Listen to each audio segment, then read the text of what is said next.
Dreaming of a better sleep? Tossing and turning is not your destiny. And Ollie is here to help. Ollie invites you to sink into sweet, sweet slumber to improve your mental and physical health and overall wellness. More than just melatonin, Ollie's ingredients help you unwind your mind for a delightfully dreamy drift off. Sleep is on the way at Ollie.com. That's OLLY.com. This is Optimal Finance Daily, episode 2662, Setting Smart Financial Goals by Sierra Black with GetRichSlowly.org. And I'm your host and personal finance enthusiast, Diania Merriam. Now let's get right to it and continue optimizing your life.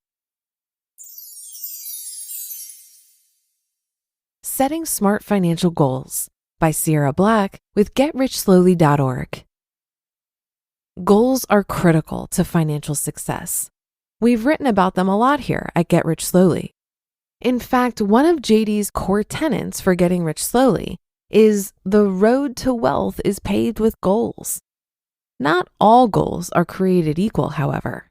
A bad goal can sap your energy and distract you from making progress.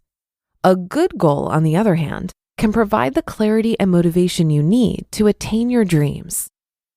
What's a smart financial goal? Getting rich isn't a goal. It's a wish. A goal needs certain characteristics to have power. I like the SMART goal setting system, which I was first introduced to as a new hire at my one and only big corporate job back in the day. I've encountered it in a few different venues since then and always found it useful. The SMART system teaches that goals must be: number 1, specific. Remember how I said getting rich isn't a goal?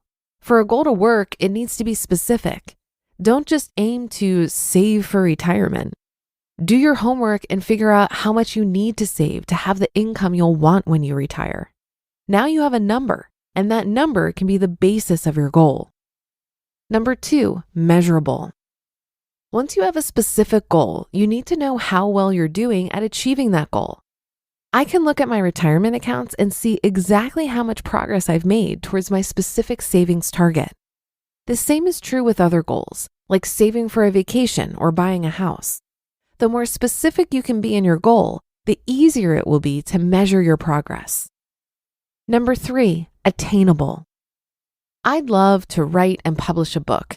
Doing so is on my bucket list.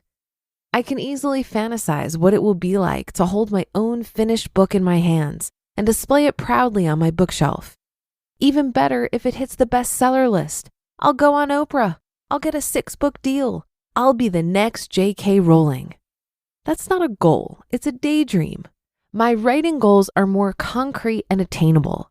They build on what I'm doing now.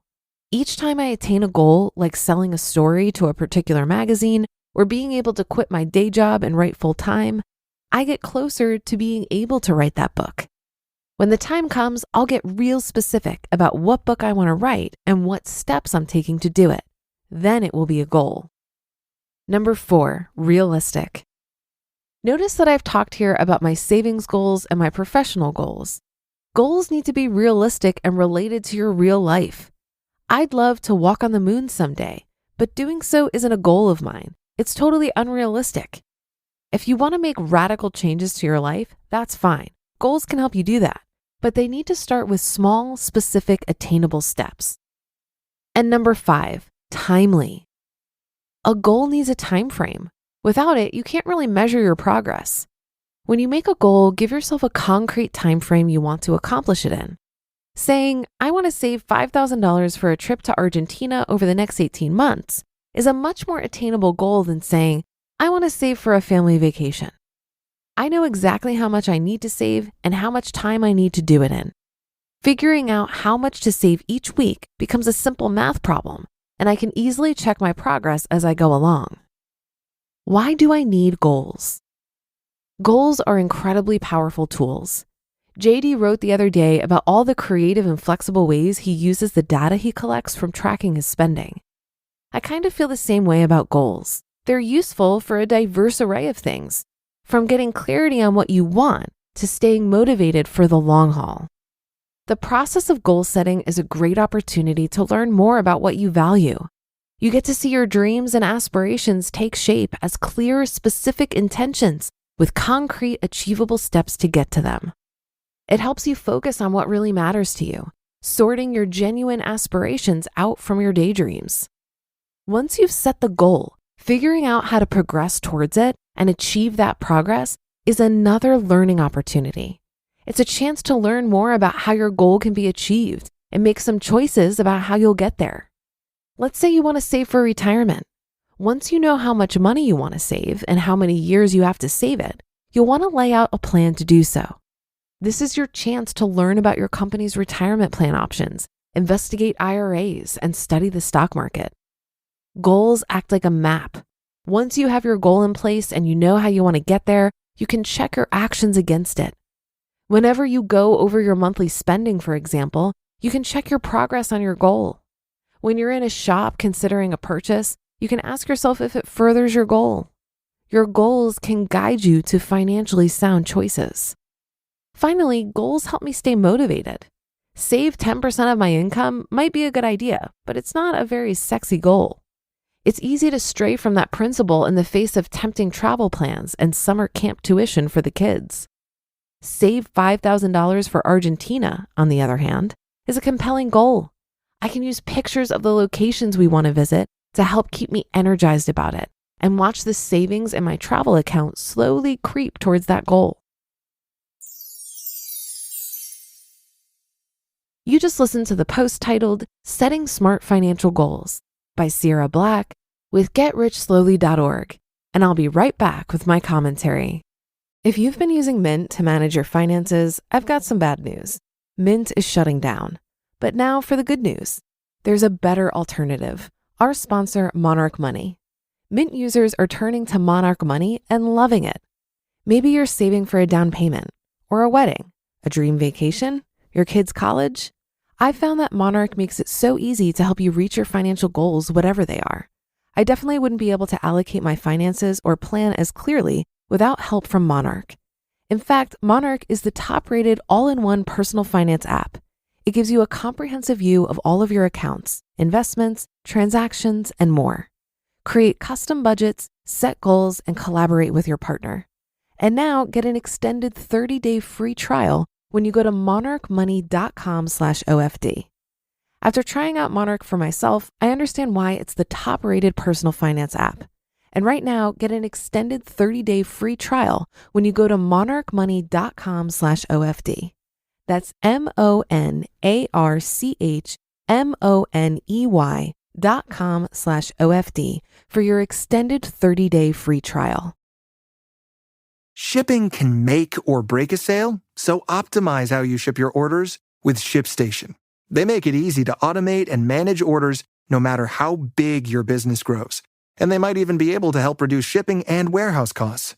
So optimize and keep up your momentum for growth with ShipStation. Sign up for your free 60-day trial now at ShipStation.com and use the code POD. That's ShipStation.com with the code POD. I think goal setting is important, but I can see in my own life that being overly fixated on reaching any goal, even financial goals, might not be all that helpful. From my perspective, the point of a goal is to get you moving in a specific direction. Once you start moving towards something, you're going to collide into new information or learnings that can further inform your goal setting. This allows you to learn something about yourself and potentially pivot on your goal. I think goals need to be flexible in order for them to be the most helpful. So for example, my original financial goal once I discovered the F.I.R.E movement was to get out of debt and reach my F.I number by 40 years old. At that time, I would quit my job and retire to never earn any more income again. That goal set me on the trajectory to pay off 30 grand of debt in 11 months and start saving and investing 60% of my income.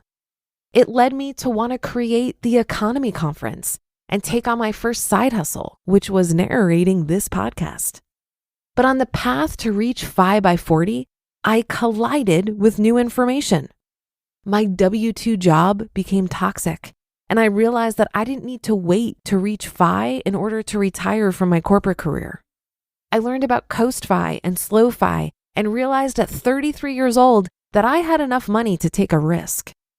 If I stayed hyper fixated on my original goal, I wouldn't have quit my job 3 years ago. By charting a direction and letting go of the end result, the pursuit of FIRE has led me down some unexpected yet satisfying windy roads. And that should do it for today. Have a happy rest of your day, and I'll see you on the Thursday show tomorrow, where your optimal life awaits.